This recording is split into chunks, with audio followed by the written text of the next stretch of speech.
convert fractions into decimals. First, let's go over what fractions and decimals are. So a fraction is a way of representing a part of a whole as a number, and a decimal is a way of writing a number that isn't whole.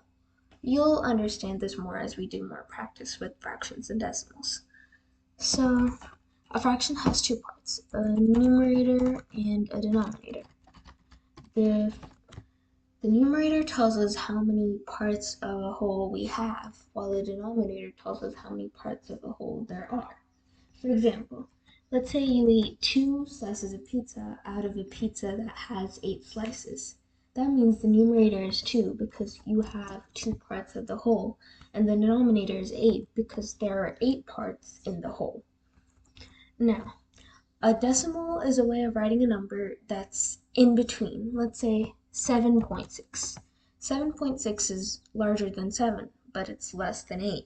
So it's an in-between number, if you see what I mean. This right here is the decimal point. The numbers on the left side of it are whole numbers, while the numbers on the right side of it are fractions. That's why you'll hear decimals being called decimal fractions. Okay, now we're going to learn how to convert fractions into decimals. So, let's take the number 3/2. Now, remember, 3/2 can be written in a lot of ways. This is the same as this, and it's also the same as this. So, first we're going to divide 3 by 2. That means we're going to take 2 parts out of 3 as many times as we can. So first we're going to do 1 because 2 times 1 is 2 and 2 times 2 is 4, which is larger than 3, and we can't do that. So we get 2 and we subtract it, and our remainder is 1. Now, we want to make sure that the remainder is 0. So to do this, we're going to have to extend the dividend by adding a decimal point and a 0. 3.0 and 3 is the same thing, so it's okay. So we're going to bring this down now because we can't divide 1 with 2. Then we're going to say 2 and 10. Well, 2 times 5 is 10, so we can say 5. And we get 10, and our remainder is 0.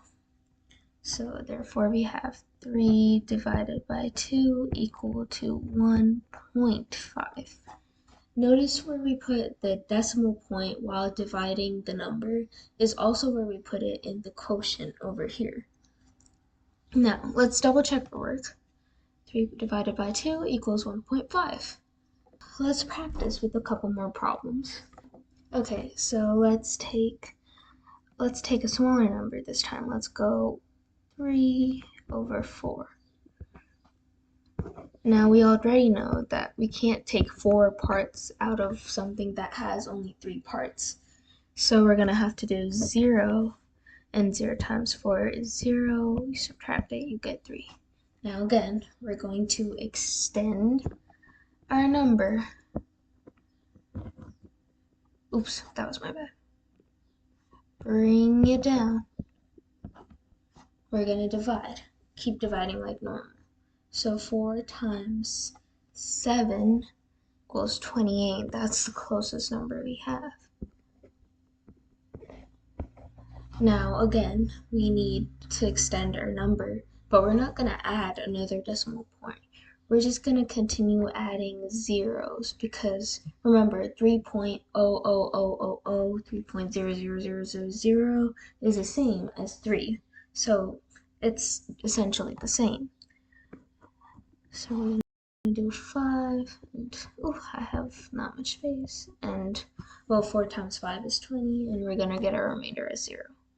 So therefore, we got 3 divided by 4 equal to 0.75.